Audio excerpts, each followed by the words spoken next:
নববর্ষ নিয়ে গতকাল আমি একটি ভিডিও বানিয়েছি। আমি যেখানে বলবার চেষ্টা করেছি যে নববর্ষে এই নতুন বছরে বাংলাদেশে যে বিকৃত যে ঘটনাটি ঘটল, মাননীয় প্রধানমন্ত্রী শেখ হাসিনার একটি বিকৃত অবয়ব বানিয়ে আনন্দ যাত্রার নাম দিয়ে সেটা যাত্রা করলো।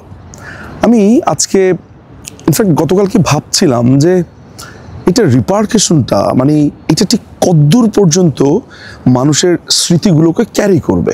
কেন বলছি এ কথা, সেটা একটা কারণ হলো এমন যে আমাদের না জাতীয় জীবনে বেশ কিছু প্রোগ্রাম আছে যেগুলো ধরেন কোনো ব্যক্তির না, যেমন 26শে মার্চ আমাদের স্বাধীনতা দিবস, 21শে ফেব্রুয়ারি, 16ই ডিসেম্বর আমাদের বিজয় দিবস, তারপর হচ্ছে নববর্ষ, ঈদের প্রোগ্রামগুলো, এগুলো না আমরা রাজনৈতিক মত পার্থক্যকে ফেলে আমরা সবাই উদযাপন করি। আমার পাশের বাসাতেও তো কত মানুষ অন্য রাজনৈতিক দলের ছিল, জামাত ছিল, বিএনপি ছিল, অমুক ছিল, আমরা এগুলো কারণ জিজ্ঞাসাও করি না। রাস্তায় দেখা হলে মুরব্বি দেখলে সালাম, সমবয়স দেখলে হ্যালো কি অবস্থা বা কেমন আছেন, কেমন আছিস, এই টাইপের। একটা জিনিস আপনি লক্ষ্য করেছেন যে এই যে নববর্ষে প্রধানমন্ত্রীকে নিয়ে এই নোংরামিটা করলো মাননীয় প্রধানমন্ত্রী শেখ হাসিনা। আপনি ভুলে যান তিনি প্রধানমন্ত্রী, আপনি ভুলে যান তিনি একটা দলের সভানেত্রী, আপনি সব ভুলে গিয়ে একজন নারীর চিন্তা করেন যে তিনি বঙ্গবন্ধু কন্যা একজন নারী, তার তো অসংখ্য সাপোর্টার এই বাংলাদেশে আছে। আমি মানে এতটুকু তো কোনো অ্যাভয়েড করা যায় না। তাহলে এই প্রোগ্রামের মধ্য দিয়ে আমরা যারা আওয়ামী লীগকে সমর্থন করি বা যারা মুক্তিযুদ্ধ, বঙ্গবন্ধু, আওয়ামী লীগ করে না কিন্তু মুক্তিযুদ্ধ, বঙ্গবন্ধু, মুক্তিবুদ্ধির, তারা কিন্তু কোনো না কোনোভাবে এইটা মনে করে নিল যে এই ফারুকী, এই বস্তির ছেলেটা একটা আস্ত টোকাই, এই সম্পূর্ণভাবে আমাদের এই জাতীয় প্রোগ্রামটাকে আলাদা করে ফেললো। খেয়াল করে দেখেন, আওয়ামী লীগের সবচাইতে বড় রাইভাল কারা? বিএনপি। তারা কিন্তু এটা নিয়ে কোনো কিছু আয়োজন করেনি, এটার ভিতরে তাদেরকে আমি দেখিনি।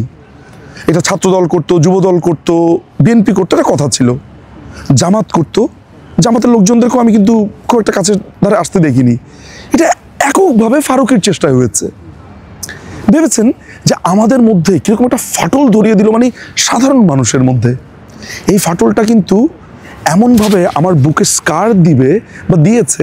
আমি আজকে একজনের সাথে কথা বলছিলাম, তিনি বলছেন যে ভাইয়া আমি কিন্তু আপনাদের আওয়ামী লীগ দল করি না, আমার কাছে খারাপ লেগেছে যে শেখ হাসিনা একজন নারী বা হোয়াট এভার, তিনি তার যদি কোনো ধরনের কিছু অপরাধ অন্যায় কারো মনেও হয়, ঠিক আছে আপনি লিগাল প্রসেসে যান, যা ইচ্ছা, কিন্তু আপনি তাকে নিয়ে নোংরামিটা কেন করবেন?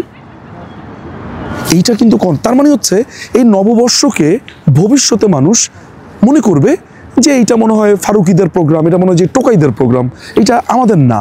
তার মানে সমাজের একটা অংশকে, সেটা শুধু আওয়ামী লীগ না, যারা মুক্তিযুদ্ধ, মুক্তবুদ্ধি, বঙ্গবন্ধু, এদেরকে আপনি আলাদা করে দিলেন। এরা কিন্তু আর কোনো দিন এই প্রোগ্রামটা এই রমনার বটমূলে গিয়েও করতে পারবে না, চারুকলাতেও যাবে না, তারা যোগ দেবে না।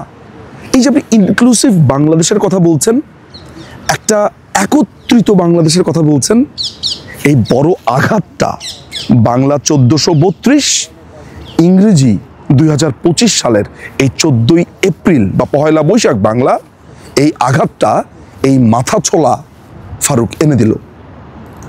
এই ফারুকিকে আমি গতকালকে বলেছি যে কে শাস্তি দেওয়া হবে, এই দেওয়া হবে, তা তো বটেই, কিন্তু এই শাস্তিটাই কি একমাত্র ক্ষোভ উপশম? কিন্তু এই যে একটা লম্বা স্কার ফেলে দিল সমাজে, বুকে, হৃদয়ে, মন, মজ্জায়, ভেবে দেখেছেন যে এইটার কিভাবে আপনি এটা ট্রিটমেন্ট করবেন? এই যে সমাজকে দুটো ভাগ করে দিয়েছে, ভাবুন, এটা ভাবতে থাকুন। দেখুন তো যে এই লোকটি যখন বাংলাদেশের শুরু করেছে, যখন বাংলাদেশ নাটক শুরু করেছে, ভাষাটাকে বিকৃত করেছে। তারপর লিটনের ফ্ল্যাট, নোংরা সমস্ত শব্দ আমদানি, আমাদের কালচারটাকে সে একটা নোংরা জায়গাতে নিয়ে গেছে। ঠিক আমাদের ভেতরে যে একটা শেষ পর্যন্ত একটা পলিটিক্যাল একটা একত্রীকরণ একটা ব্যাপার ছিল, সেটাকেও নষ্ট করে দিয়ে গেছে।